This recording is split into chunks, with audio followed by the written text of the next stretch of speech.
Chat tales. Don't you wanna hear some chat tales? Yes, okay. Chat tales.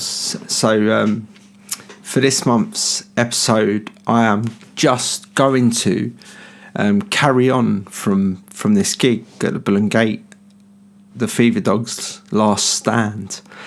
All right, so it was funny because like we didn't get it on the audio, but at the end of the gig, the drummer stood up. He's clambered over the drum kit, come up to my microphone, and he said, "Right, everybody, there's a party at my house across the road." And like, I just looked at him and thought, you know what I mean? You're inviting basically Kentish Town to your ass. It's not going to end very well. But he did it. It was up to him. So we managed to get what was left of our gear back to my garage in Ingester, I think. And then we went like back down to Kentish, and his house was practically, there's like a supermarket across the road from the Bull and Gate, and he lived above it. So by the time Spug, Ammon, I can't remember who, like Dave was still off, lost the plot. But I don't know who helped me back to my garage with the gear. But when I got back down there, the house was pumping, if you like.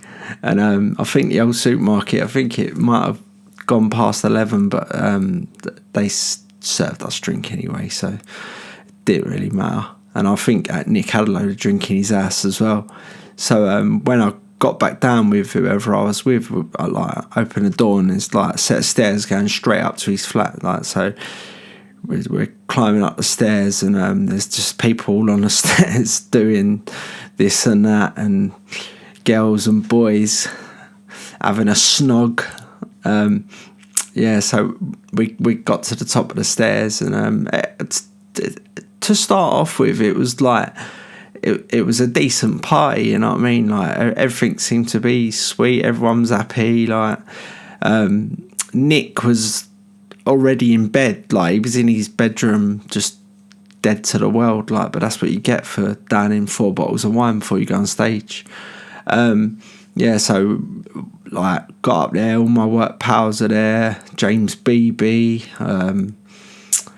Eamon, I can't even remember who else was there out of my work pals, but there's loads of them there. Obviously all the band apart from Dave. I don't even know if Dave managed to get back to this party at some point. He might have done, I don't know. It was just mental, like it was just going mad, like everyone was in there, and it was all sweet at first, but then as parties go on, people just start to take the piss. And I can remember walking into the kitchen and someone, I'm not going to say no names because I don't know exactly who did what and what did who, you know what I mean? But I walked into the kitchen looking for a beer, and the entire ceiling of the kitchen was painted in tomato ketchup. Now, well, I see the bottles of ketchup that had been used to do it on the table, right? And they was like in proper massive, do you know what I mean? Like what a catering company would have or whatever. But someone had just managed to squeeze it all onto the ceiling, and like I don't know how they done it. They must have had something to sort of brush it into the corners and all that, and it was ridiculous. It was dripping off the ceiling, like, so you're getting a beer and you're like avoiding drops of ketchup, you know what I mean? Like, but yeah, that's a piss take, you know what I mean? I don't think it weren't nothing to do with the band. It was people that the band had brought. Well, he announced the party, so more mug you, do you know what I mean? And then like I came out of the kitchen and I went to go to the toilet, and as I looked to my right where the staircase was, someone had like lined up about 14 cans of Stella, and and opened all of them, and there was now a Stella Artois waterfall going down the stairs and soaking all the people that were on the stairs. And I was just like, how they didn't see someone like stacking these cans up at the top of the stairs and then cracking all the ring pulls on the cans, you know what I mean? And they didn't move. Well, I suppose there was a couple of girls and boys into each other, you know what I mean? So maybe they weren't paying any attention whatsoever to anything but each other's tongues, you know what I mean? But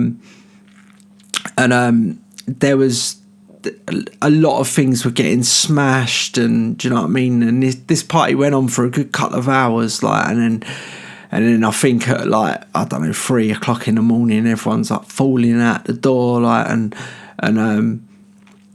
yeah, to tell you the truth, my work pals were like, as we was leaving and that, they was like saying who they thought had done what to the house and that, and that they was quite angry about it. They saying, oh, they take the piss, and I was just like, yeah, just don't get involved, mate. It probably won't be worth it, you know what I mean?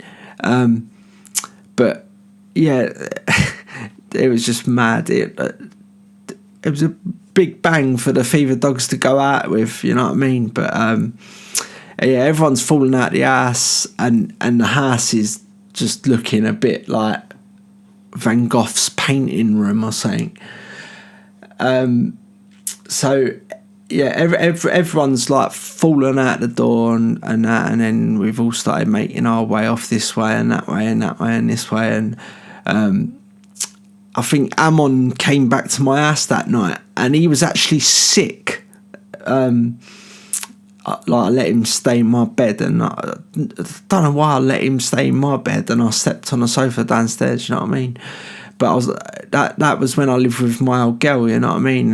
And in the morning, like, I was just like, Amon, you're cleaning this up. There's no way on God's earth my old girl is cleaning this up. And he did. There weren't no like arguments or, do you know what I mean, anything like that. He was happy to clean it up, like, but we sort of looked at each other and we was like, yeah, that's the end of that band, isn't it? And then he was like, yeah, I guess so. And I actually think that because Amon did he did go over to Australia for about a year, and I think that probably coincided with the end of this band, you know what I mean? It was like after this night we all knew that was game over. And then yeah, I think he went off to Oz, and I just sat indoors dreaming about being in a band again, you know what I mean? I'm always like, especially back in the day when I couldn't really play the guitar, you know what I mean? So I couldn't even go out and do like acoustic shows and that, like what I do now.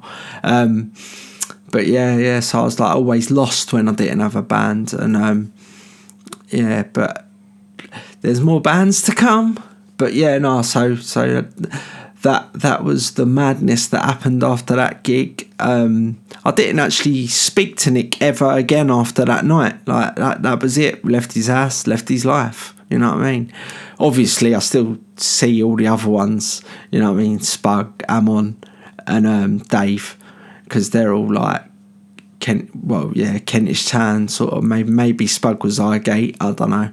But me, Amon, Dave are definitely Kentish Town, and yeah, Spug's just up the road. Was from just up the road, and Nick, even though he lived in Kentish Town, he certainly weren't even from London. But yeah, I don't know. He was quite a strange guy, but yeah, if you're still live and kicking, Nick, hello, mate. CHAP tales, don't you wanna hear some CHAP tales?